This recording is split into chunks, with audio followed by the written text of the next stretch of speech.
இன்னொரு முக்கியமான விஷயம், மொத்த வாழ்க்கையும் இந்த மாதிரி வாழுங்க அப்படின்னு நான் சொன்னேன்னா கூட உங்களுக்குள்ளேயே நிறைய எதிரிகளை வச்சிருக்கீங்க. ஆஹா, இதெல்லாம் நான் ட்ரை பண்ணி பார்த்துருக்கேன், எல்லாமே எனக்கு வேலைக்காகாது, என்னால முடியாது, நான் ஃபெயில் ஆயிடுவேன். அந்த ஆன்டி கிளைமாக்ஸ் உடனே ஆரம்பிக்கும். உள்ள ஆன்டி கிளைமாக்ஸ் எண்ணங்களை உங்களுக்குள்ளேயே விதைச்சிட்டே இருக்கீங்க பாருங்க. அதுதான் உங்க வாழ்க்கைக்கு வந்த பெரிய மாமியார்.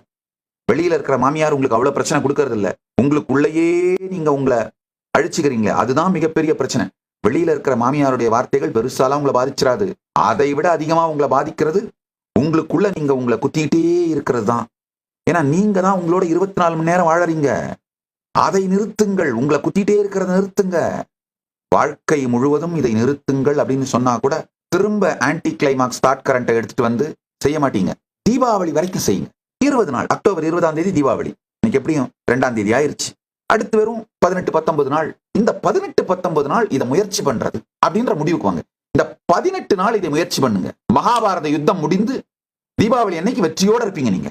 உங்கள் எல்லா பிரச்சனைகளுக்கும் தீர்வுகளை பெற பகவான் நித்யானந்தரை கேளுங்கள். ஆஸ்க் நித்யானந்தா AI சேனலை சப்ஸ்கிரைப் செய்யுங்கள்.